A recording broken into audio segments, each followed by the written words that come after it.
그 자기들의 신 알라를 위해서 순교하는 사람이 저 알라가 사는 나라 가서 7명의 여인을 거느리고 황금길을 거느리면서 산다 이렇게 되는데 영원히 뭐가 다를까요? 코란을 본다, 불경을 본다, 그리고 성경을 본다. 뭐가 다를까? 부활생명. 네? 네? 부활생명 만들어요. 아, 부활 생명. 불경에서도 생명을 얘기합니다.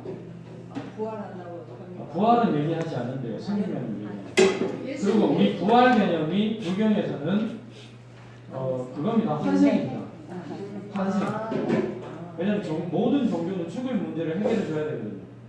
그리고 우리 기독교는 뭐로 죽음의 문제를 해결하는가 하면 부활. 여러분 부활을 오해하시면 안 돼요. 부활이 우리가 다시 태어나서 죽을 몸으로 다시 태어나는 걸 생각하시면 안 돼요. 혹은 영으로 뭐 이렇게 태어나는 다시 살아나는 그거 생각하시면 안 됩니다. 지금 내 살하고 똑같아요. 지금 마실 수 있잖아요. 영은 이거 마셔요. 못 마셔요. 마시면 줄줄 다 새잖아요. 영은 그죠? 근데 부활한 몸을 이건 마실 수 있어요. 마실 수도 있고 안 마셔도 되고. 부활한 예수님 가만히 한번 생각해보세요. 제자들이 몸 꼭꼭 걸어 잠그고 있는데 저는 못 뚫고 들어가는데 부활한 예수님 벽 뚫고 푹 들어가가지고 쑥 나타나잖아요. 문 열어드리지도 않아요. 근데 또 제자들이 바닷가에 오니까 고기 구워가지고 같이 드시면서 얘기하잖아요. 막 먹는데 예수님 막 그 몸에서 막 고기가 딱 봐도 안 떨어졌거든요. 고기 먹을 수도 있고 안 먹을 수도 있고 해도 되고 안 해도 되고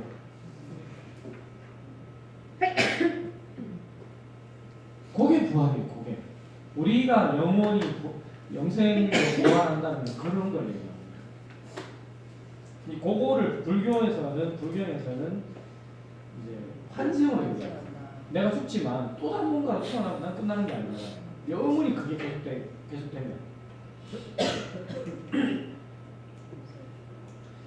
성경을 읽을 때와 불경을 읽을 때 차이. 불경 읽을 때는 석가모니 가라사대 굉장히 중요합니다. 석가모니 가라사대, 꾸란을 읽을 때도 마호메트 가라사대 굉장히 중요합니다. 거기에 생명 겁니다. 그러면 우리가 성경 읽을 때 예수 가라사대 이거 중요하죠? 하나님 가라사대. 근데 다른 독특성이 있습니다. 불경에서 석가모니 가라사대 그게 사실이든 아니든 상관없어요. 그게 역사성이 있든 없든 상관없단 말이에요. 예를 들어서 석가모니가 어떤 얘기를 했습니다. 아 말이야 어제 어떤 사람이 죽었는데 세상에 그 사람이 죽은 그 무덤에서 우단바라가 탁 피더라. 그러면서 의미를 탁 가르쳐 주는 거예요.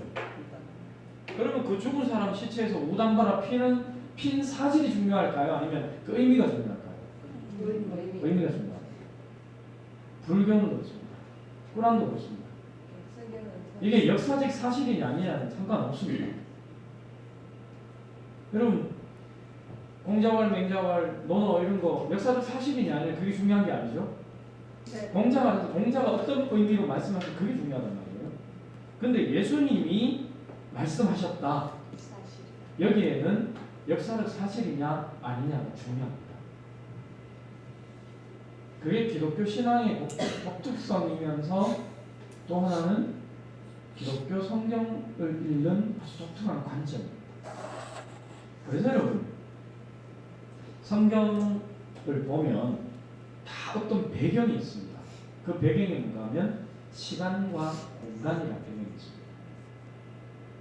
6월절 후 며칠 날, 출애굽 후 며칠 날, 또 뭐 어떤 왕이 즉위하고 난 후 몇 년째 며칠 날, 그죠?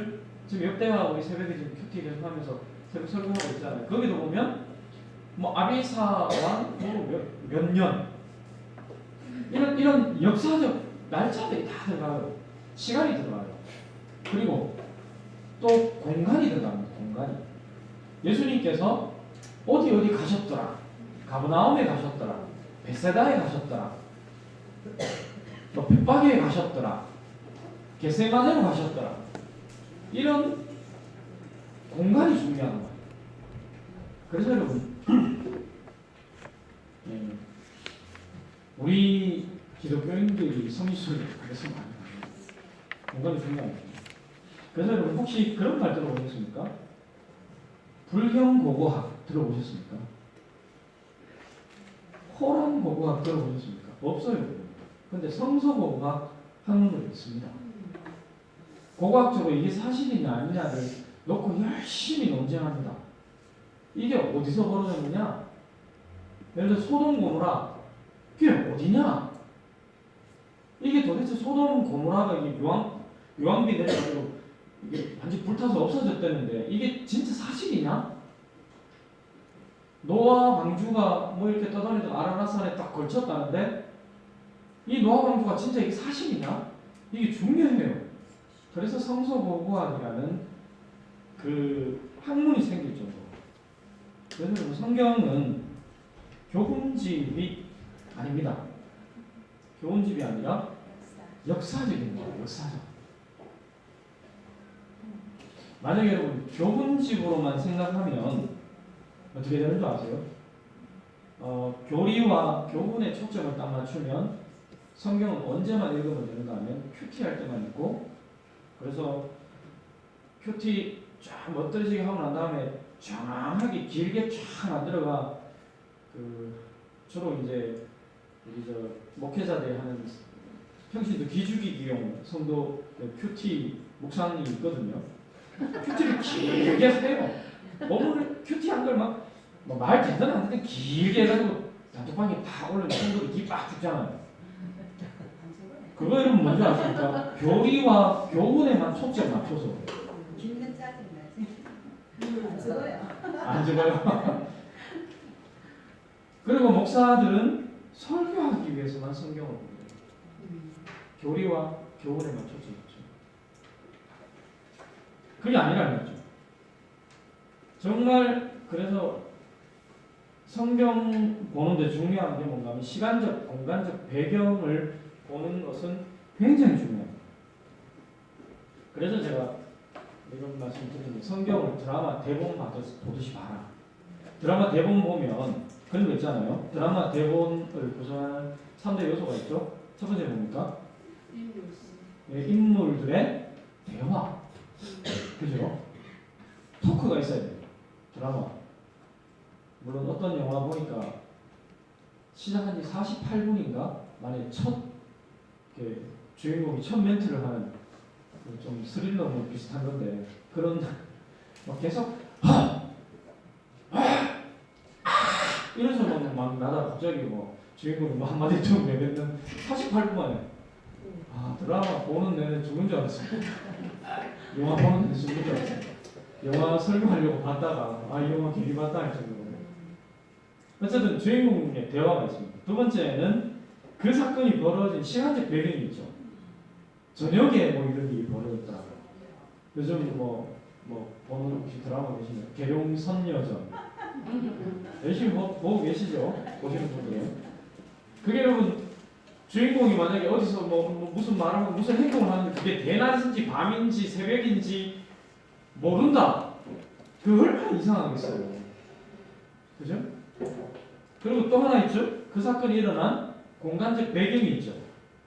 그 선녀가 있었던 무슨 계룡산, 그리고 그 선녀가 온 도시, 어디서 말하느냐에 따라서 완전 달라지잖아요, 분위기가. 여러분 예를 들어서 여러분하고 저하고 만약에 찻집에서 무슨 영화를 찍는다 합시다. 이렇게 드라마 할 때 최상감 목사와 하늘담교회 하남 성사학당 성서지리 팀이 차를 마시다. 끝. 그렇게 나가잖아요. 대본 쓸 때 어떻게 씁니까?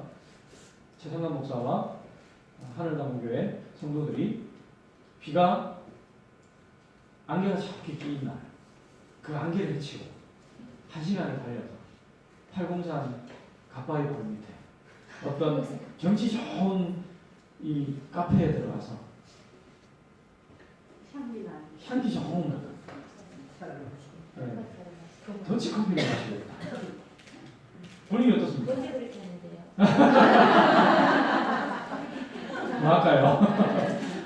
더치커피를 마시. 분위기 어때요? 아, 뭔가 좀 이렇게 좀 뭔가 좀 하기 애매한 그런 예, 그죠? 하기 애매하잖아요. 그게 아니고 어느 날 이제 최성남 목사와 성도들이 차를 마시러 가는데 비가 슉슉 내리는 날 가다가 그냥 사고 몇 번 날 뻔하기도 하고 가서 차를 마시는데 각자 다른 종류의 차를 마시면서 분노 어린 눈으로 서로 노려보고 이런 식으로 진행된다. 뭔가 좀 다르죠. 성경을 읽을 때도 직접 드러나든 드러나지 않든 시간적 공간적 배경을 찾는 것은 굉장히 중요합니다. 그래서 성경은 의외로 여러분이 지금까지 인식하지 못했겠지만 성경은 의외로 그 시간적 공간적 배경을 굉장히 친절하게 설명을 해놓고 있습니다. 우리가 다 놓쳐서 그래요. 근데 그 시간적 공간적 배경을 알면 성경 이해하는 게 폭이 확 넓어집니다. 그리고 성지순례 왜 합니까? 구태여 그 돈 들여가지고 300만 원 중반대에 돈 들여가지고 성지순례 갈 필요 있습니까? 근데 뭐 가면 좋습니다. 왠지 아세요? 성경 벳세다 들녘이라는데 도대체 이게 어떤 들녘인지, 저 어디 뭐 화왕산 들녘인지, 뭐 저기 가지산 영남 알퍼스 사사평 들녘 같은 그런 들녘인지 벳세다 가보시면 알아요. 벳세다 딱 가서 그 본문을 딱 펼쳐들고 읽으면 어떻게 여기에 그 많은 사람들이 앉아있는데 예수님이 딱 서가지고 참 많은 그게 그 많은 사람 귀에 들려졌을까? 어떻게 해서 그 많은 사람 귀에 들려졌을까?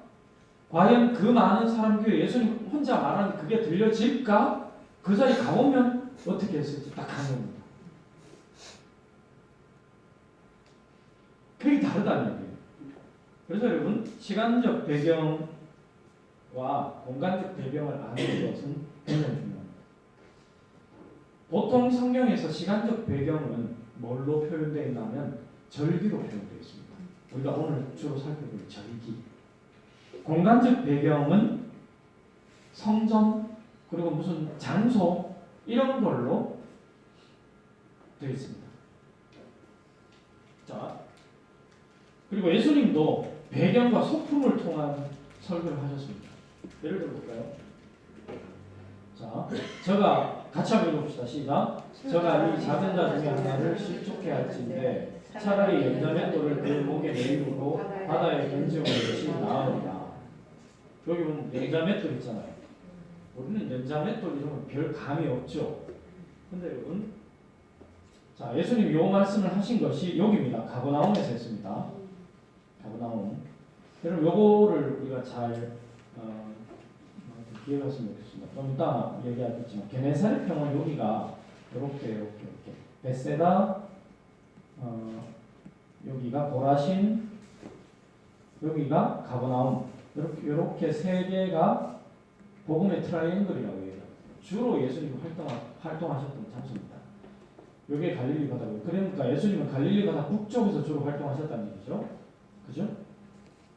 자, 여기 가버나움에서 예수님이 이 말씀을 하시면서 연자맷돌을 그 목에 작은 자 중에 하나를 실족해 하면 연자맷돌을 목에 매이고 바다에 빠뜨리기 나왔다. 이 바다는 어느 바다를 얘기할까요? 지중해 아닙니다. 갈릴리 바다입니다. 지중해 아닙니다. 어떤 목사님 이걸 지중해라고 설명하는 분도 있더라고요. 지중해 아닙니다. 갈릴리 바다예요.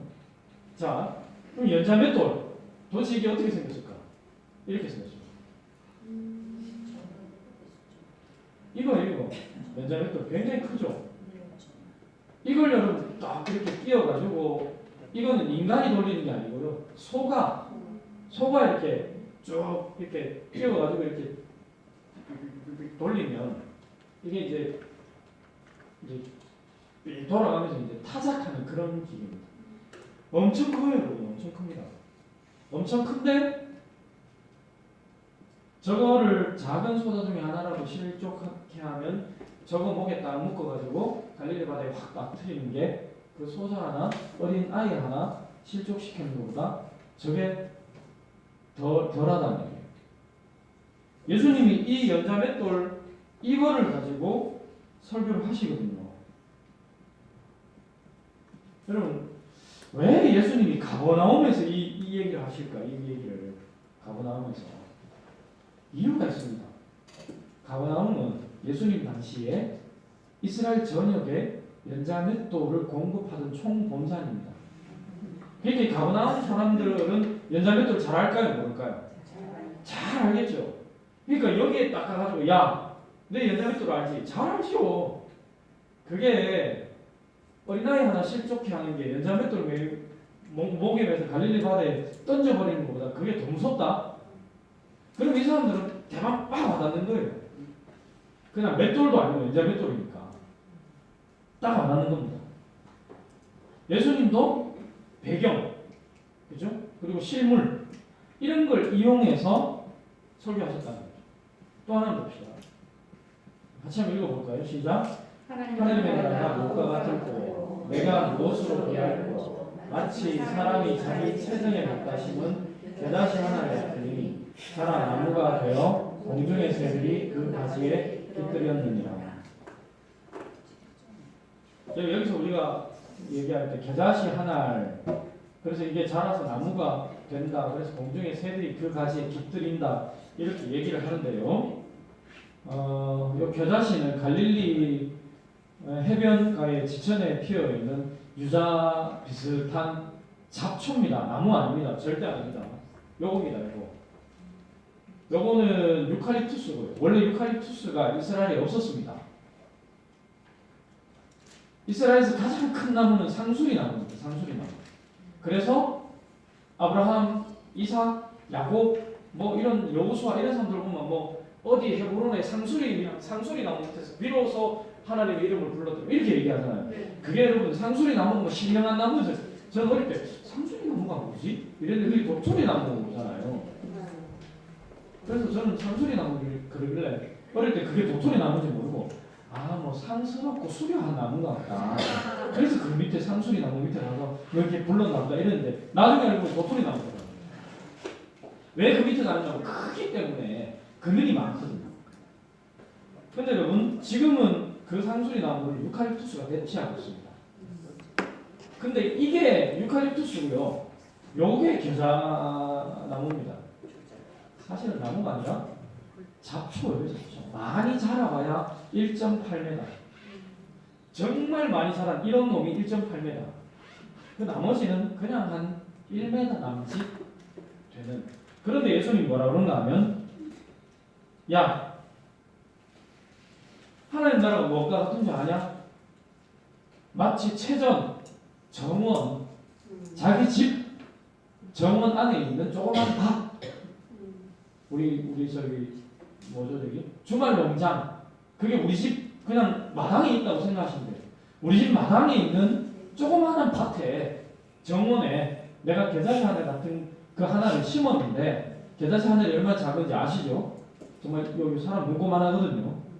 그거 하나 심었는데 이게 자라서 나무가 돼서 공중의 새들이 그 가지에 깃들인다. 이거 거짓말입니다. 엄밀하게 말하면. 왜? 나무가 아니에요. 그리고 새가 못 깃들일 수 없어요. 그럼 예수님 거짓말 하셨네. 근데 여러분 우리는 이거 알고 나면 예수님 거짓말 했네. 근데 이스라엘 사람들은 이거 딱 들으면 어마어마한 감동을 받습니다.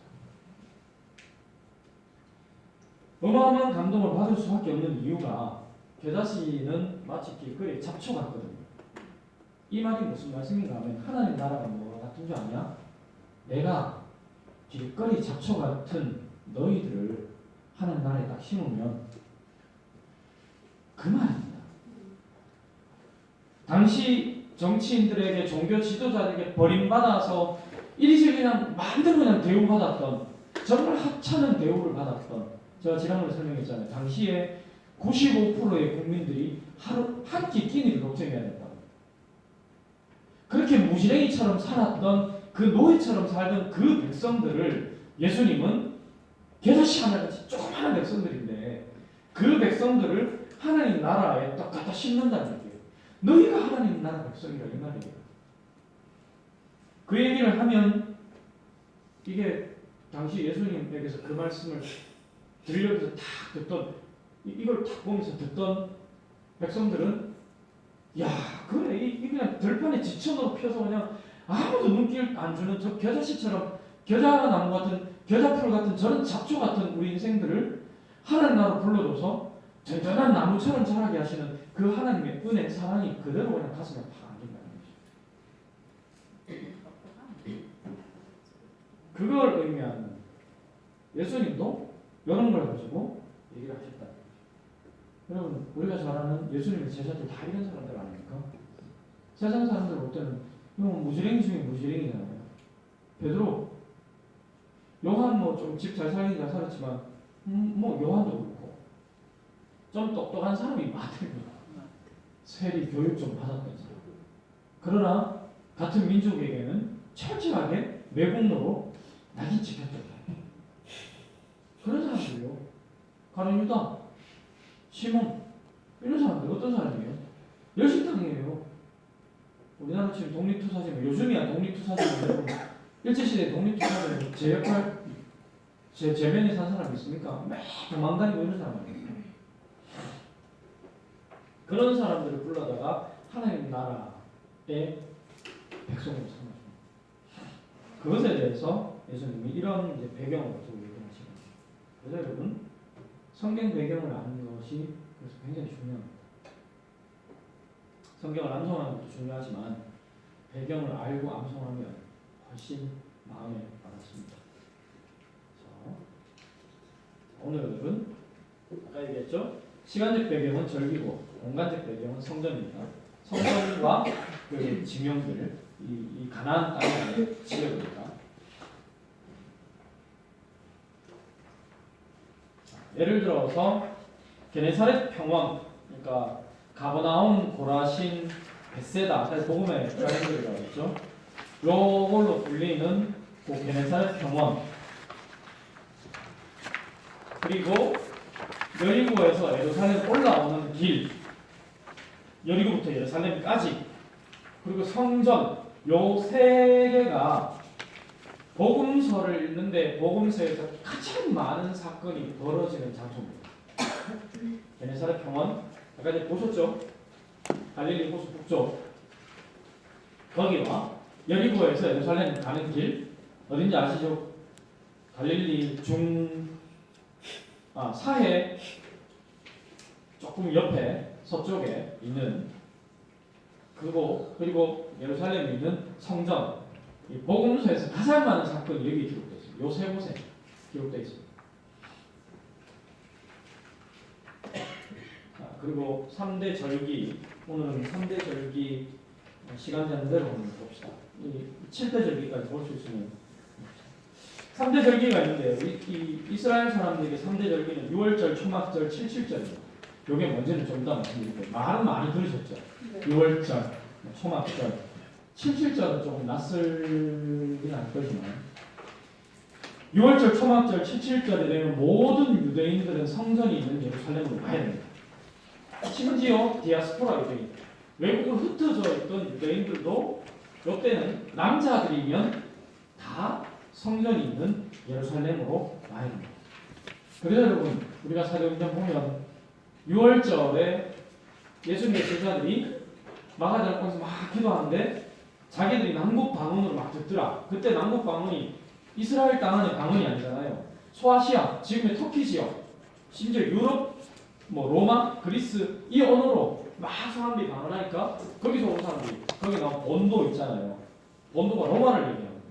로마에서 온 사람조차도 제자들이 로마 말로 막 기도하는 걸 들었다. 그렇게 얘기하죠. 그때 나오는 6월절. 왜 6월절에 그렇게 됐느냐? 절기가 되면 6월절이 되면 디아스포라 유대인 남자들도 다 모여야 돼요. 그래서 여러분 이 역사 기록에 보면 많이 모일 때는 예루살렘 안에 200만 명이 들어왔다고 200만 명. 엄청난 인원이죠. 지금 대구 시민에서 한 50만 아직 인구가 예루살렘만이 폭탁폭탁하게 아마도 이번 성지순례를 가는 분이 여러분이 성지순례 가는 그 기간이 딱 성지순례 피크 기간이거든요.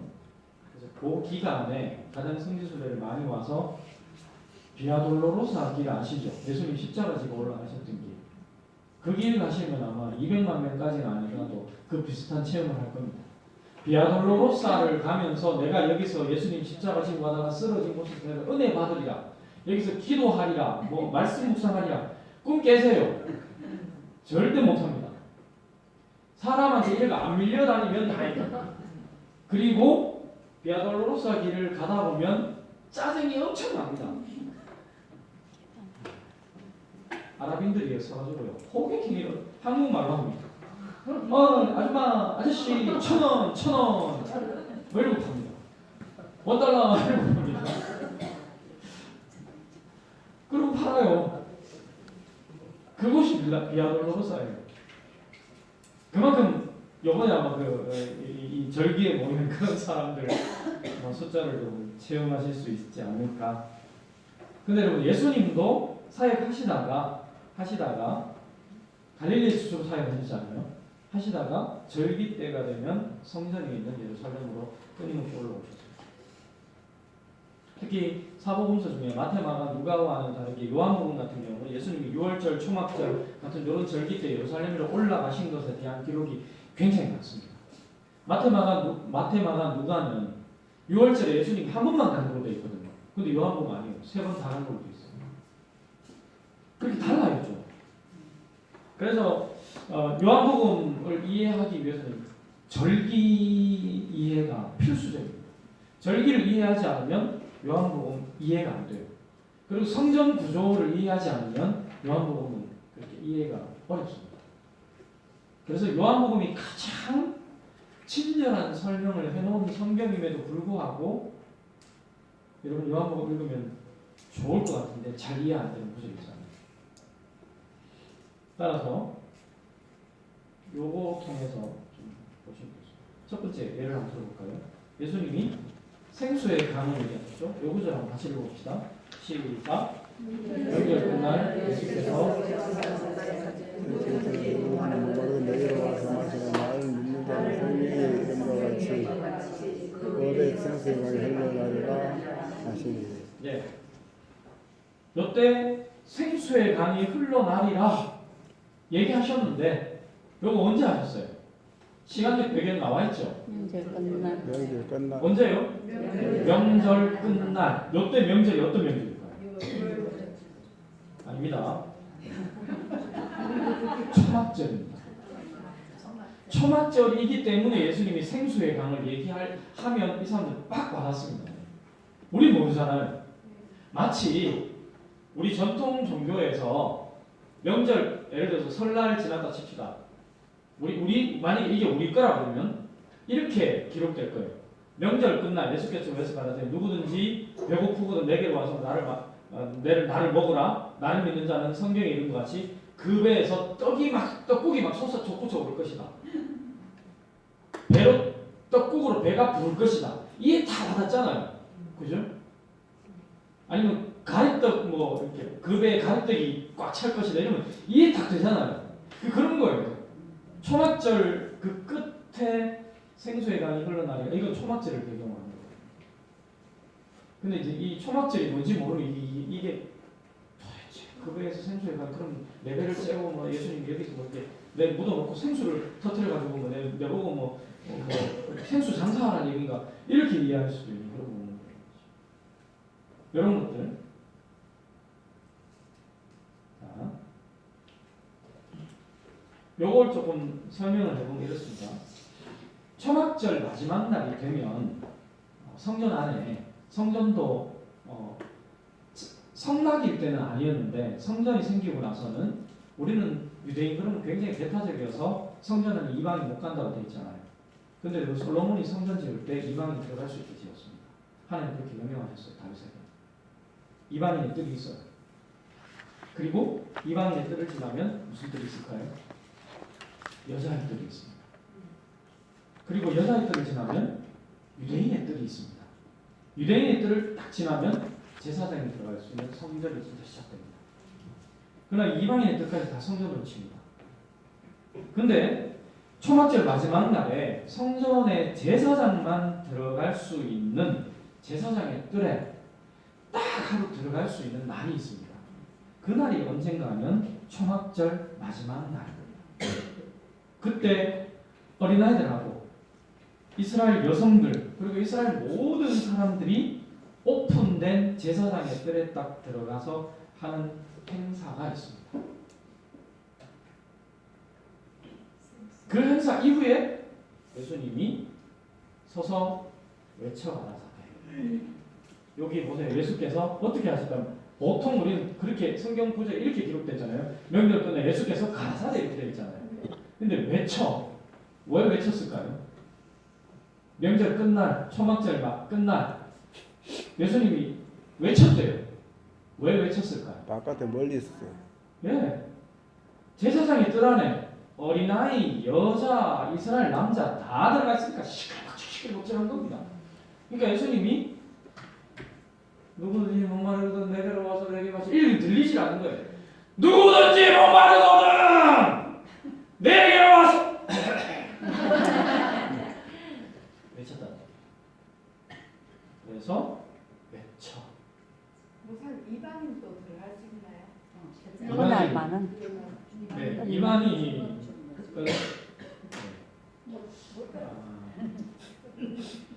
기본적으로 못 들어가는데 들어가는 사람이 있었습니다. 기본적으로 못 들어가는데 예수 시대에 들어간 사람들이 있었습니다. 모르겠는데요. 아니 몰래가 아니에요. 공식적으로 들어간 사람들이 있었습니다. 자 어쨌든 이렇게 해서 그 배경으로 나온 거고요. 두 번째가 유대 명절인 초막절. 그 다음 세상의 빛에 대한 얘기를 예수님이 했습니다. 나는 세상의 빛이다. 너희도 세상의 빛이다. 예수님 나는 세상의 빛이다 할 때 이 말은 굉장한 명대사니까 교회 좀 다니고 나면 예수님 세상의 빛이다 이게 모르는 사람 아무도 없잖아요. 그죠? 근데 이 말씀을 언제 하셨는가? 자, 한번 봅시다. 지금 같이 읽어보겠습니다. 시작. 나는 세상의 빛이니 나를 따르는 자도 눈을 가지 아니하고 생명의 빛을 얻으리라. 네. 언제 하셨는가 하면 요게 8장 12절인데요. 2절에 보면 아침에 하셨습니다. 아침에. 해가 딱 졌다가 해가 딱 떠오르는 그 시점에 초막절 마지막 다음 날 아침에 초막절 마지막 날에는 이렇습니다.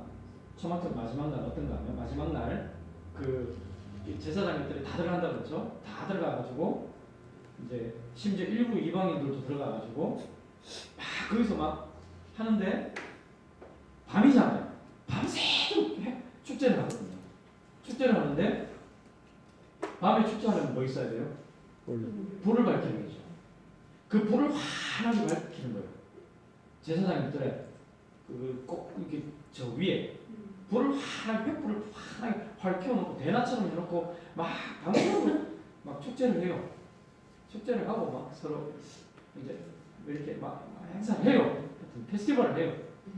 페스티벌하고 밤새도록 완전 파김치 돼가지고 새벽에 이렇게 고라 떨어지는 사람 고라 떨어지고 뭐 이렇게 뭐 비틀거리는 사람 비틀거리고 그러다가 아침에 해가 부시시 떠오르면 눈이 싹 부시잖아요. 그 아침에 예수님이 딱 서서 나는 세상의 빛이다. 바로 전날 이스라엘 사람들이 초막절 마지막 행사를 딱 하면서 했던 짓이 별로 좋은 짓이 아닙니다. 제사장의 뜰에서 있긴 했는데 별로 좋은 짓이 아닙니다. 그래서 나를 따르는 자는 어두움에 다니지 않고 생명의 빛을 얻는다. 너희들 지난밤에 그 깜깜한 어두움에서 축제할 수 있었던 이유가 뭐 때문이었어요? 횃불 때문이었어요. 근데 그 횃불 밑에서 니들이 한 짓이 뭐니?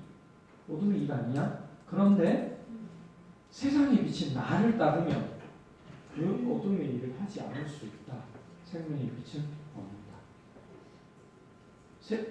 유대인들의 종교적인 그 절기에 맞춘 타락해버린 그곳을 밝히는 빛과 세상 전체를 밝히는 예수님의 빛을 완전히 대비시키면서 딱 얘기해요.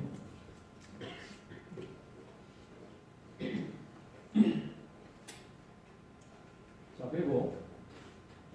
그래서 아침에 다시 성전으로 들어오신 거고, 요게 이제 요 앞에 나오는 거죠. 아침에 예수님은 나갔다가 초막절 마지막 날 나갔다가 이제 마지막 날 나갔다가 그다음 이튿날 아침에 들어와서 요 얘기를 하셨단 말이에요. 아침에 하신 얘기예요. 아침에. 요 구절도 한번 읽어봅시다. 시작. 이 말씀은 성전에서 가르치실 때 연복의 앞에서 하셨으나. 요 말씀을 어디서 하셨는가? 연복의 앞에서 했다. 요 연복회가 어디 있는가? 연복회가 성전 안에 있는 위치가 있습니다. 여기에 여인의 뜰에 있습니다. 여인의 뜰에서 이제 요 말씀을 예수님이 하신 겁니다. 자, 마지막이 아니고 다시 몸을 펴서 손가락으로 땅에 쓰시니 요한복음 8장 8절. 이거는 좀 이따 제가 설명하겠습니다. 시간. 오병이요. 예수님 오병이의 기적을 일으키셨죠? 오병이의 기적을 일으키셨는데 요 구절 한번 읽어봅시다. 시작. 내가 곧 생명의 떡이니 내게 오는 자 결코 풀리지 아니할 터이요 나를 믿으다 영원히 목마르지 아니하리라. 요거 언제 얘기하셨을까요? 언제? 요거를 생명의 떡, 우리나라 말로 해서 떡인데 제가 말씀드렸죠. 생명의 빵으로 번역해야 된다고. 빵 혹은 생명이 나는 정도로 번역해야 된다고 말씀드렸죠. 유대인들은 떡 개념이 없습니다. 빵입니다. 빵. 유월절? 예, 6월절.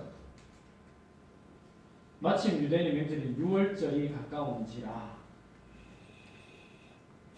요 6월절에 예수님께서 나를 생명의 떡이다.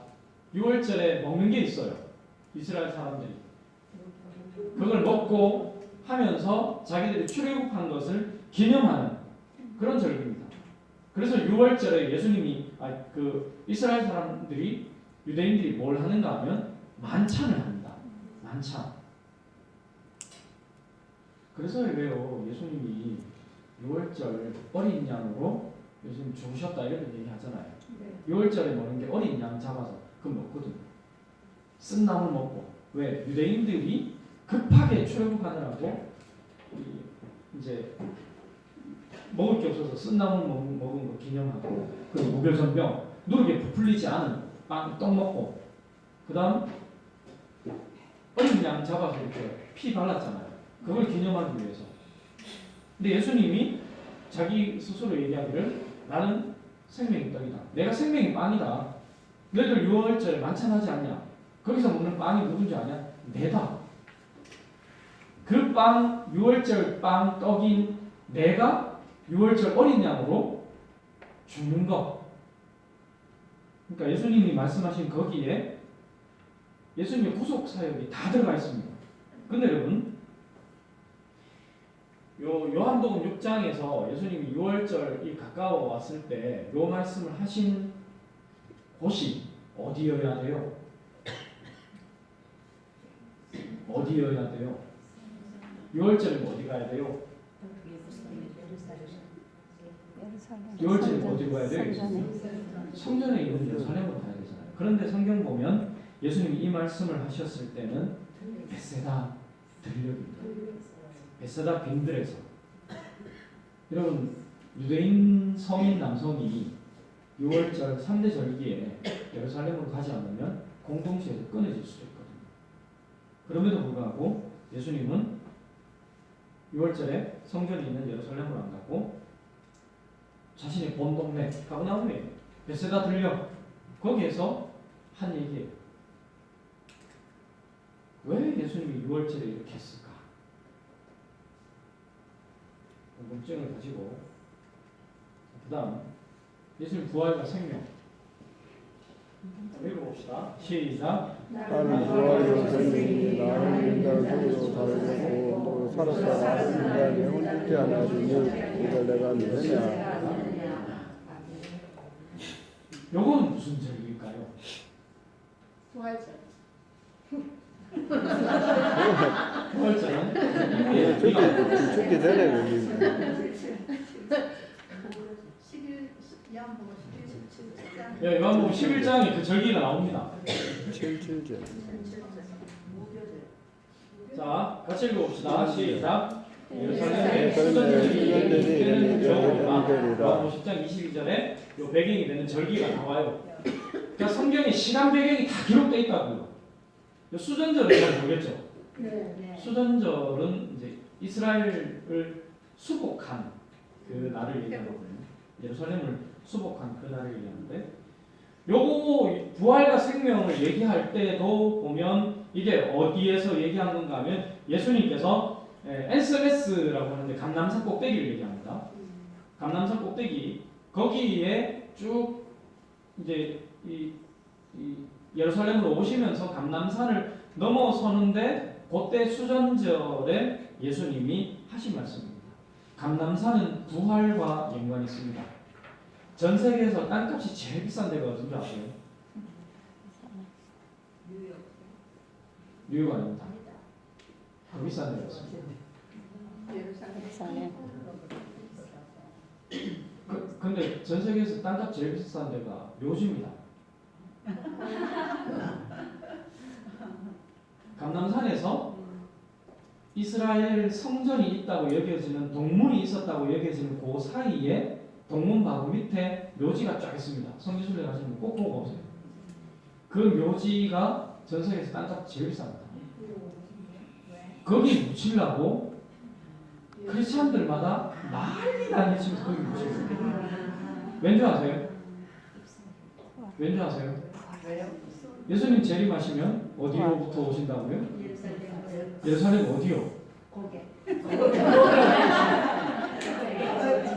감람산. 장소적으로 보면 그렇거든요. 그러니까 예수님 재림하시면, 그래서 여러분 그 에스겔서도 있어요. 물이 넘어가지고 동문을 지나서 막 세상이 흘러 넘친다 그러고 예수님 재림하시면 빛이 뭐 이렇게 쫙 비치는데 뭐 그러면서 동문으로 뭐 빛이 들어가고 뭐 이런 말씀이 기록되어 있거든요. 그게 왜 그런가 하면 거기서 재림하시면 바로 거기서 해가 동쪽에서 쫙 떠오르면 동문을 통해서 성전 안으로 쫙 들어간다는 얘기예요. 그래서 성전을 보면 예수님의 공생의 사역, 사생의 사역, 예수님 공생의 사역, 심지어 재림까지도 어떤 모양으로 재림하겠구나. 그렇다고 재림 날짜를 잘 못 받는 거 아닙니다. 와서 뭐 차목사 재림 얘기하다 이런 얘기 하지 마세요. 그래서 여러분 감람산은 부활, 재림 이런 것과 관계 있어요. 그래서 예수님도 감람산에서 이런 명대사를 예수님 하셨단 말이에요. 예를 들면 뭐 저기 드라마에 네 안에 내 있다, 내 안에 너 있다, 이런 대사 있잖아요. 그러면 그 배경을 모르면 이해 안 되잖아요. 그죠? 근데 예수님이 명대사를 치긴 쳤는데 이게 시간 개념이 언제인지 공간은 어딘지 처음 모른다? 예수님이 모여있는 사람들을 보고 먹지 않는 양 같은 그들을 보고 심히 마음에 애처로웠다. 그거 어디였어요? 벳세다 들녘. 이거 벳세다 들녘에 저녁에 한번 딱 서보면 알아요. 와, 황량하기 이럴 데 없습니다. 근데 거기에 딱 서 있는데 사람들이 예수님 말씀 딱 전하오니까 해가 뉘엿뉘엿 사람들이 묵을 게 없다. 먹지 않는 양같이 유리하는 그들을 보면서 예수님 마음이 힘든 거죠. 그래서 제자들한테 얘기해요. 야, 너희들 먹을 거 좀 주라.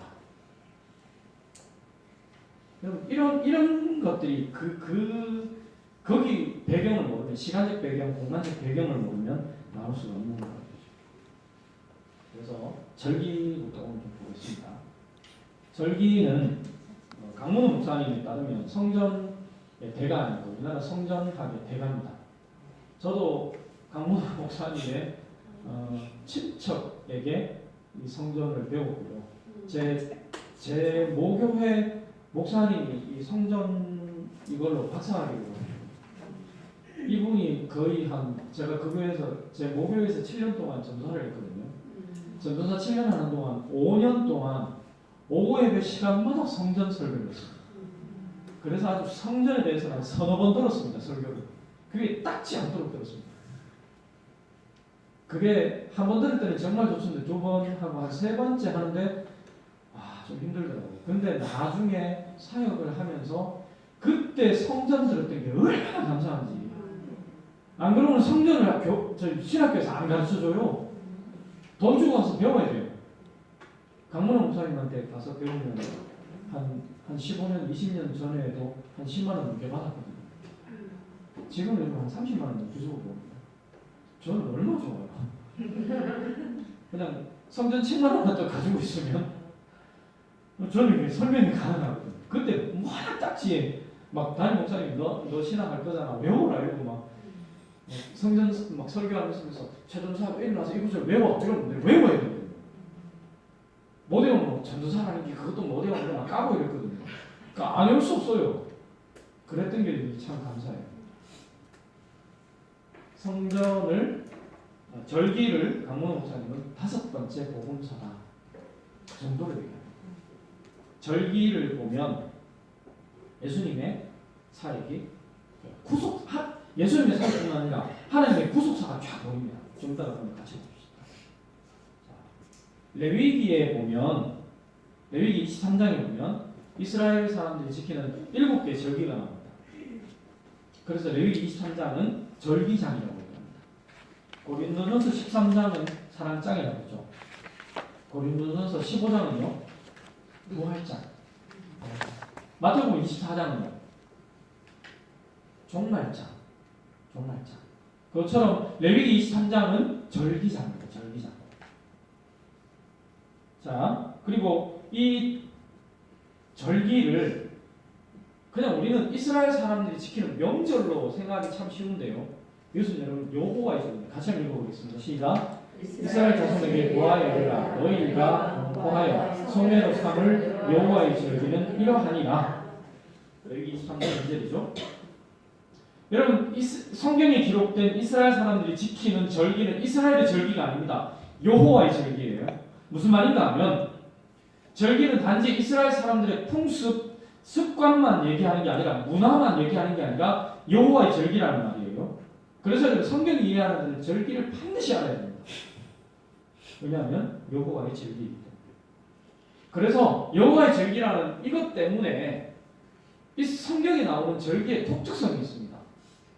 다른 나라와 다른 민족의 절기와 다른 거, 성경에 나오는 절기와 다른 민족의 절기가 다른 거, 독특한 면이 다른 면이 하나 있습니다. 그게 뭔가 하면 다른 민족의 절기는 보통 어떻습니까? 사건이 먼저 생깁니까? 절기가 먼저 정해집니까?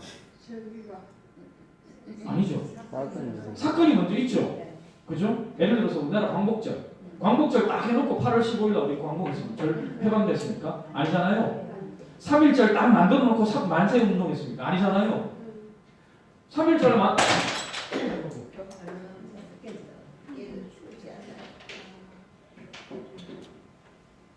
3.1절 날 만세 운동 딱 해놓고 절기를 지키잖아요. 그죠? 네. 8월 15일 날 광복절 딱 터지고 난 다음에 지나놓고 아이고 우리 해방했다 광복절 이렇게 되잖아요. 그죠? 그러니까 그런데 이스라엘의 절기는 완전 반대입니다. 사건이 먼저 일어나는 게 아니라 하나님 이스라엘 백성한테 이 절기다 6월절이다 이래놓고 장자를 죽이고 6월절 딱딱 지시해놓고 장자 죽는 거, 그 다음 어린 양 바르는 거, 쓴나물 먹는 거, 누워서 안 자고 서서 음식 먹는 거 이런 거 다 지시한다. 절기 딱 만들어 놓고 지납니다. 하나님이 어떤 절기를 딱 만들어 놓고 못 박아 놓고 요때 요런 일이 벌어진다? 나중에 너희들 절기로 지켜라? 절기 만들어 놓고 그 사건이 생긴다. 그래서 여러분 이게 이제 타민족의 절기와 다른 면입니다. 이스라엘 절기는 여호와의 절기다. 요거 보면요. 창조 4일째 징조가 아니고 사시입니다. 사시. 창조 4일째 하느님 만드신 게 있습니다. 징조와 사시와 일자와 연한을 만들었다. 할 때 요 사시 요게 히브리어로 하면 모에드라는 말입니다. 모에드 보세요. 하나님이 징조, 모에드, 사시, 절기라는 게 절기를 만들고 그다음 일자를 만들고 연한을 만들고 난 다음에 하나님 뭐 만드셨냐면 해, 달, 별을 만들었습니다.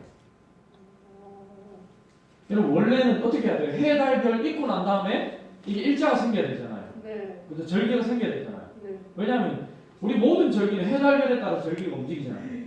근데 하나님이 이거부터 또 만들어 놓고 절기 만들어 놓고 해, 달, 별 만들었어요. 그래서 해, 달, 별은 뭐에 따라 움직인다고요?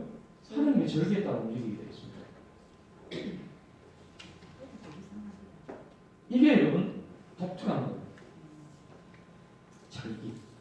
절기를 히브리어로 사시가 절기인데요. 이게 히브리어로 하면 모에드, 창세에 정해진 그 절기. 여기 창조 4일째 만들었습니다. 그리고 또 다른 말로 절기를 하그라고 얘기해요. 하그라고 얘기하는데 이게 원래는 축제라는 뜻인데 춤춘다 이런 뜻입니다. 춤은 춤인데 그냥 춤이 아니라 우리나라 강당술래처럼 손잡고 빙빙 도는 거 있잖아요. 우리나라 강당술래 있잖아요. 네. 우리나라 강당술래 손잡고 돌기도 하지만 이렇게 다 돼. 강술래 빙빙 돌잖아. 그죠? 절기가 그런 거란 얘기예요. 빙빙빙 돌아서 제자리 다시 돌아오는 거. 절기는 계속 돌고 반복되잖아요. 그게 하그. 절기를 하그로 쓸 때는 빙빙빙 돌아가서 돌아온다. 다시 시작된다. 돌고 도는 것이 절기다. 그리고 모에드라는 말은 하나님이 이미 정해놨다. 그 절기에 따라서 해, 달, 별이 움직이고 사건이 일어난다. 그럼 여러분 예를 한번 들어봅시다. 예수님 이 말씀하셨죠? 여자야 나와 무슨 상관이 있나니까 내 때가 아직 이르지 아니하니라. 예수님이 누가 하면 내 때가 아직 되지 않았다. 내 때가 아직 되지 않았다. 이럴 이유가 뭐죠? 예수님 하나님께 해버린 거지. 근데 예수님은 끝까지 자기 때를 기다려줬거든요. 때 이거 중요하게. 이 내 때가 이게 사실이에요. 모에드를 얘기해요. 모에드. 하나님의 절기가 아직 되지 않았다. 여러분 한 가지 예를 듭시다. 예수님께서 어떤 절기에 돌아가셨어요? 아까 말씀드렸잖아요. 6월절에. 근데 성경 요한복음에 틀림없이 나옵니다. 6월절에 이스라엘 종교 지도자들이 예수님 안 죽이려고 했어요. 왜? 200만 명이나 되는 남자들이 이스라엘 백성들이 흩어지는 디아스포라도 와 있는데 이 사람들이 며칠 전에 뭐 했습니까? 호산나 다윗의 자손으로 오시는 왕이요 이랬잖아요. 예수님을 완전히 왕으로 영접했다고요. 이 사람들에게 예수님은 진짜 그야말로 지저스 크라이스트 슈퍼스타입니다. 요즘 빅뱅 저렇게 빅뱅이 아니고 방탄 BTS 저리 가라요. 열렬한 지원을 받고 환영을 받고 자기 거도 깔았다는 말은 당신은 우리 왕입니다 이 말이거든요. 내 전부를 당신한테 바칩니다 이 말입니다. 그런데 그렇게 열렬하게 예수님을 맞이하는 사람이 예루살렘 성 안에 발발한데 이 종교수들 가만보니까 야 이거 지금 6월절에 예수 죽였다가는 밀란이 일어나겠다. 요한복음에 기록되어 있어요. 밀란이 일어날까 두려우니 지금 말자 하니라. 그런데 결국 어떻게 돼요? 예수님 명절에 6월절에 돌아가십니다. 뭐 때문에요? 하나님이 정해놨어요. 하나님의 절기상 예수님 그 당시 고해 6월절에 돌아가셔야 초실절에 3일 만에 부활하게 되어 있어요. 3일 부활하게 되어 있어요. 그래서 결국 예수님도 창조 때 만든 요 절기 사시에 맞춰서 6월절에 돌아가셨다. 얘기하죠. 내 때는 아직 이르지 아니하였거니와 너희 때는 늘 준비되어 있느니라.